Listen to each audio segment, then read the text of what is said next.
Hi guys, this is my melanoma Q&A video. Over the last couple of weeks I've been asking you guys if you have any questions that you want straight up honest answers to about my melanoma journey, or any insight that I might be able to provide you guys with my point of view. I am not a doctor, I am not a nurse, I have no medical background at all. I'm just a cancer patient and this is my perspective. Please don't feel like I'm talking to everyone. Everyone's journey is very different. Some people deal with things better than others. Some people have, they might have stage 1 cancer, and for them that's the most traumatic thing that's happened in their life. So I'm not taking anything away from anyone. This is just my opinion on my story and how I see things going. Before we get into the questions, just want to remind everyone that Lawrence and I have started our fundraising for the Melanoma March. The Melanoma March, we're raising money for the Melanoma Institute, which all the money raised is going to be going towards a clinical trial. We'll be walking 3 days in Sydney. I think it's about 60 k's. So if anyone can help us with the fundraising, you'll find the link on my Facebook page, my More Than Skin Deep Facebook page, and my Instagram. So I'll be posting a few updates on that along the way as well. Okay, well, let's get started. Alrighty, question 1. The first question that I had, it's really wobbly. I'm just using my phone, I don't have a camera or anything, so I hope the quality is okay. My first question is, what treatment are you on? So with my melanoma, I have a gene mutation. So that's not genes as in your genetic makeup, that's a gene defect in my actual melanoma. So the actual mole ended up having a defect in it, and then that is what my treatment is targeting. So my treatment is a targeted treatment. It works to switch off that gene defect and stop the cancer spreading, and then it allows your immune system to fight back the bad cancer cells. So my treatment is tablet based. I take 5 tablets a day. So this is my treatment medication. I'm on other medications as well, but this is for the targeted treatment. It's called dabrafenib and trametinib. So this is it here.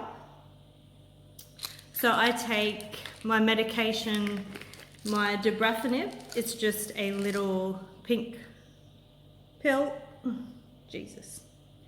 Pink pill. It's got to be taken on an empty stomach. So they recommend taking it 2 hours after and 1 hour before eating. So I take it at about 5 o'clock in the morning and 5 o'clock in the afternoon. So I have alarms set for that, so I don't forget to take it. And then also I have Mechanism, which is, this one here is kept in the fridge, and that's just 1 tablet a day. I just take that in the morning. So that's just a little tablet like that. And I've been on this treatment now for 2.5 years, so it's keeping me stable. It hasn't cleared me of cancer. I've still got tumours in my ovaries, but I'm doing pretty good, so I'll take it. Are you on chemo? No, I'm not on chemo. Targeted treatment is very different. Actually, all the treatments for melanoma that I've heard of, I'm not saying there's nothing, overseas or in America, Germany, stuff like that. This is just from what I know. All melanoma treatments, they work to get your own immune system to fight off the cancer. So where traditional chemo sort of kills all your cells, good and bad, the melanoma treatment that I'm on works to turn off the bad cells and boost your immune system, if that makes sense. So it's not cancer. It's not chemo at all. Why don't you look sick? Probably because I'm not on chemo, I guess. I've still got my hair. I'm still, able to walk around. I guess I do have scars, but they aren't really on my face or in visible places. Like I've got a big scar on my back from where my original melanoma was when I was 21. And then I've also got a scar under my armpit from where I had my dissection down the side, and then a few around my stomach from when I had my ovary surgery as well. So I think my insides probably look sick if you've seen my photo of my tumour in my ovaries. It's pretty grotesque, but while I might not look sick on the outside, I definitely feel sick on the inside, some days more than other. And I guess when most people see me, I've got makeup on as well, so maybe that's why. Am I afraid of dying? Not at this stage. So I think because I am doing quite well on my treatment, and I kind of know that once this treatment does stop working, there are other options out there available for me. I'm on the G mutation targeted treatment at the moment. There is another 2 combos, I think. Some you can apply for on compassionate grounds. And I think another combo is actually quite similar to what I'm on now. So I don't know that that would be an option once this one starts working. But then I've also got immunotherapy options as well after this. So no, I'm not afraid of dying. For me, I don't really think about getting worse, because once my treatment stops working, or I stop responding to it and things grow, I know that there's another option for it. I guess that's why. And also, this sounds really bad, and I don't want people to think that if you do have tumours in your brain that you can't come back from it. I know many people that have, but for me, in my mind, if I get a tumour in my brain, I guess that's when I'll sort of start thinking about dying or making death plans or something like that. But that's just what I have in my head for now. I don't know why, but yeah, I know many people that have had tumours from head to toe and are now clear and have lived 5 years or something. So that's just what's in my head.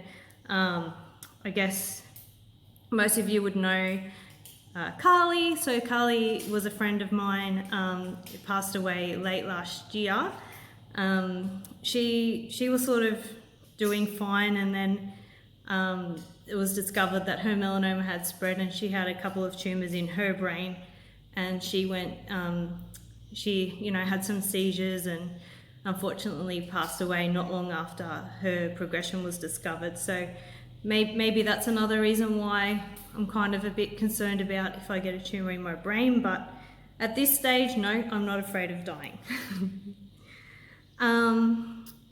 Did your doctors point you in the direction of emotional and mental support at the time of diagnosis? No, not at all. When I was first diagnosed, it was really hard. I was seeing my GP, so they were really great. They just pretty much transferred me to my specialist in Townsville. And then I guess from an oncology perspective, their job is to clear you of cancer. So I find that the oncologists don't really think about the mental side of things. Like when they ask you how you're doing, well, this is my oncologist anyway, he's more after like physical things. So, do I have any pain anywhere? Have I got any headaches or anything? Doesn't really seem to, maybe if I brought it up with him, he probably would be able to refer me to someone, but it's not their foremost concern with a cancer patient, I guess. The only doctor that sort of my GPs do ask me, how am I going emotionally and stuff like that, and I might have a bit of a chat. But, to be honest, probably the last few months is when maybe it's been a little bit more emotionally challenging. I think maybe that I am someone that is able to be strong for other people, but when it comes to myself, sometimes I'm not as strong, if that makes sense. So I love being there for other people. I love helping other people, but maybe I need to help myself a bit more as well. The only doctor that sort of did sort of tell me about if I wanted to see a counsellor or some sort of support people was when I got my ovaries tested, my tissue sample taken to try and preserve some eggs out of it. I was going in the next day, it's a long story, but anyway, I was going in the next day to have my melanoma filled, black, ugly looking ovary removed. And I got a call to go into the doctor's surgery before I went to the hospital for my operation. And I went in there and they said that the tissue that they had taken had melanoma in it, so they had to destroy it and they wouldn't be doing the operation. So that's when I discovered that my melanoma had progressed throughout my body from my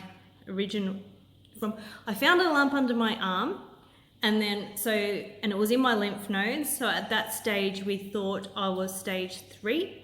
We did the ovary testing and were booked in for the operation. But then when we discovered that it was in my ovaries, I was stage 4.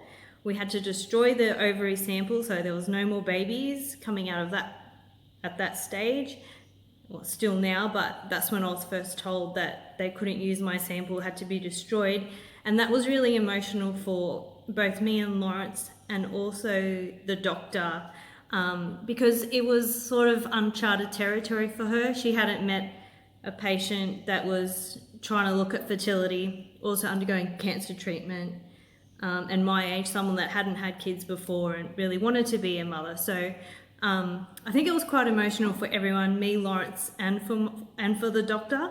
And I often think about her and think about, if I kind of feel like writing her a little card or something sometimes, like, I don't know. It was just an experience that stood out in my mind, and I always remember it. And she was really great, but I think she was really shocked and disappointed for everyone. So at the end of that appointment, she actually did say to me, if you need to talk to someone, or if you want, just take this card, and then later on, if you want to talk to someone about it, then they're a good contact. So she did actually offer some emotional support, so that was good. But apart from her, no. I was seeing about 7 doctors at the beginning, and there was no direction to get emotional and mental support at that stage at all.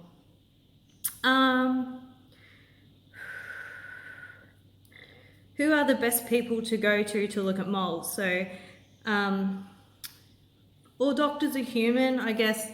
The main thing is that all doctors can miss them, but I've shared a link on my More Than Skin Deep page where you can actually put in just your postcode of where you live, and it'll come up with all the doctors that have the cancer college training, skin cancer college training, sorry, and they all have done like a high level of training in skin cancer, and they can do like mole mapping and stuff if you have lots of moles. But even like our GPs here where I live are really great. There's a couple there that are do really good skin checks, and I'm always hearing that they're removing things that look a bit sus off people that go to see them. So I guess it's just but you know what? At the end of the day, we have to take responsibility for ourselves too. So I think it's important that you check your own skin, check your partner's skin, check your kids' skin, check your mother's, father's, brothers, sisters, whatever. Just keep an eye on things. Take some photos. I remember when I was first diagnosed stage 2 back when I was 21. I think, was it before or after?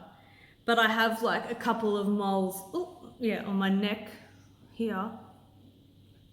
They're only small, but the doctors started taking photos of them. So I guess that's another way to do it. Just take a photo and then every couple of months compare them. If they're changing, if they're sore, asymmetry, I can't say that word, like they're not even all the way around, and different colors. So you might see that they're a bit discolored. They're not an even looking, flat mole. But don't just rely on that either. So You know, some melanomas can be white, some can be black, some can be brown, some can be pink. They're not just a black bumpy mole, I guess. So just look for changes, and I guess start with your GP, and then if, you know, maybe you can ask them for a referral as well.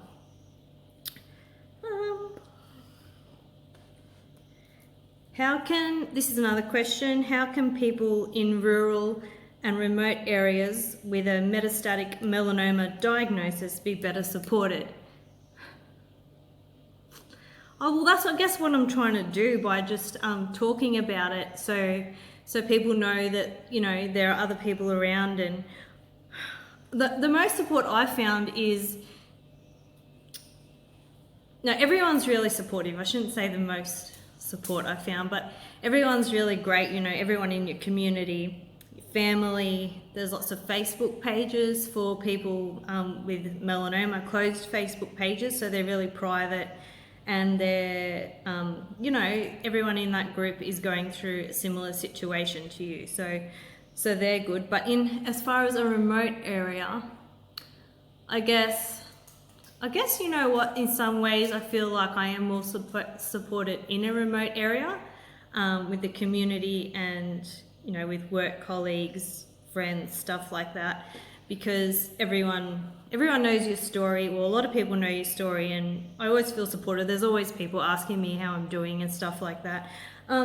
There could be, I guess, more places where you can go emotionally and talk, or there might even be good if there was a referral program where you could go to major cities. So a couple of times I have gone to Sydney, only because that's where I'm from, and that's where the Melanoma Institute of Australia is. So they, you know, work with overseas doctors, and they run a lot of trials and see a lot of patients and do a lot of research there, and they're really up with the knowledge and stuff. So I've been to see them a couple of times. So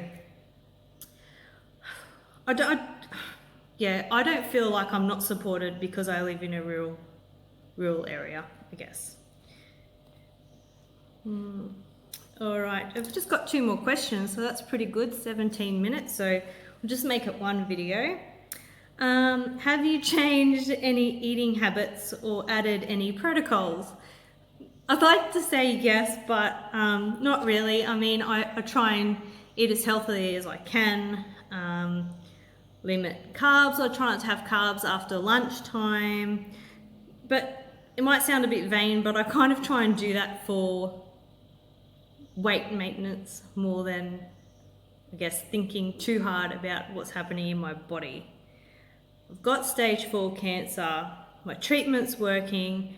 I've obviously been doing something right for the last 2.5 years. I mean, it's not gotten worse, so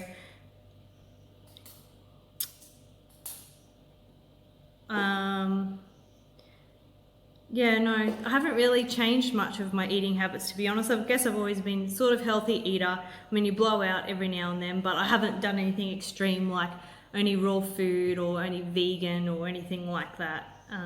Just trying to live as healthy as I can. I've just got one more question. Aside from the mole, were you experiencing any other physical symptoms? I left this question last because this might be a little bit of an emotional one, I thought, depending what I say and what comes out. But originally, my stage 2 one, when I was 21, no, I didn't. The only reason that I found it is because I was just getting changed. It was summer, had a singlet on, and I bumped it and it hurt, and I showed Mum and she took me. But apart from that, there was nothing.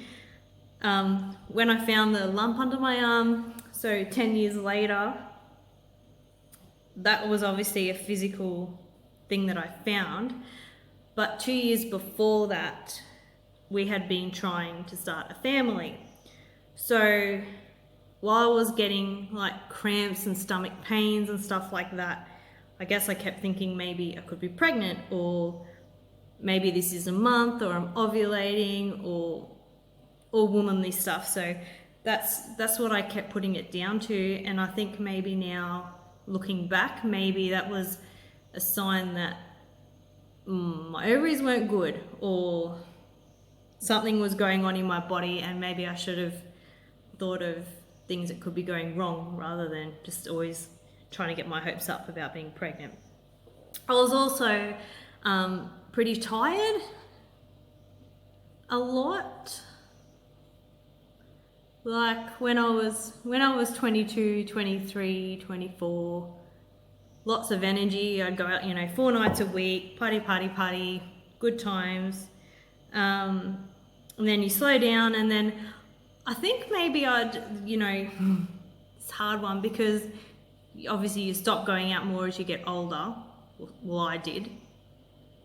And I was tired a bit more, but I'd be like sometimes, everyone knows I like to sleep in on a weekend. Okay, I'm not a morning person, but I could sleep in till like 10 o'clock, be out and about doing something, and then by 2 o'clock I'd be exhausted. I don't think that that's normal at 30 years old. So maybe that was another sign. But yeah, I think that's pretty much it. I think the biggest one that I should have paid attention to is that my body maybe was trying to tell me something with the stomach pains and stuff. Yeah, so that's all my questions. I hope I didn't talk too fast. I do talk fast, and I feel like I was talking really fast, but I was a little bit nervous too. So I hope you guys liked this Q&A. If anyone has any more questions, still keep PMing them to me, because I want also to bring awareness to the fact that obviously cancer doesn't just affect the patient. It's also very hard on my family, my husband, Lawrence. So if anyone has any questions that maybe for the carer, sometimes I think it's harder for the carer than it is the patient. I mean, the carer sees you going through pain, sees you upset. They're always worried about you. It can be stressful for both parties as well. So with the stress side of it, I think I'm a little bit too stressed at the moment with everything in my life. So I'm looking at making some changes and, trying to figure out how to make life more balanced. So that's where I'm at the moment. And Lawrence is really supportive of everything. But yeah, if anyone has any questions for me or Lawrence as a carer, please let me know, and hopefully Lawrence can be in the next video. So that'd be good. Thanks everyone. Have a great night. Bye. Hello again. I forgot 2 questions, so just quickly. Do you think we are disadvantaged living in North Queensland, far away from major centres like Brisbane and Sydney and Melbourne, that may have more up-to-date treatments and clinical trials? Yes, definitely. Once you get to a stage where you've run out of treatment options and the only other options are to do a clinical trial, obviously we don't have them here, so you'd have to either travel to Sydney or Brisbane, Melbourne, a major city, every couple of weeks for treatment, and then the side effects can be very severe, so you might have to end up moving there. And then you've also got the obviously financial struggle of having to get to all your appointments. I mean, flights and driving, taxis, all that stuff, accommodation. So yes, I do think we're disadvantaged living in North Queensland when it comes to trials and additional treatment options that obviously you can't get in North Queensland. And last question, how do you manage to work full-time, and how are your side effects going? So I do work full-time. Luckily, it's not a physical job, so I work in an office 9 to 5 every day with a 1-hour lunch break. Physically, it's not exhausting, but mentally it can be tough. But everyone at work's supportive, and my bosses are good, and they're happy for me to have a day off. And days when I do have appointments and scans or blood tests, specialist appointments, stuff like that in Townsville, even if the appointment only goes for 3 or 4 hours, I will take the whole day off. So maybe do a bit of retail therapy or something while I'm up in Townsville. So that's good. Side effects. It's hard to know what's a side effect, what's a normal body thing, and what's the actual cancer in my body. But as far as physical things that are going on, I have a constant headache, And for the last 3 weeks or so, it's been really painful at the back of my head. So it feels like someone's pulling the back of my head down, if that makes sense. But yes, that's quite painful, and it's not too bad today, but sometimes it's quite bad. It's not like a, what's it called? Migraine, because I think that's at the front of your head, and you know, I think migraines, like, you have to be in the dark and all stuff like that. It doesn't get that bad, but it's just always there, and it's always really annoying.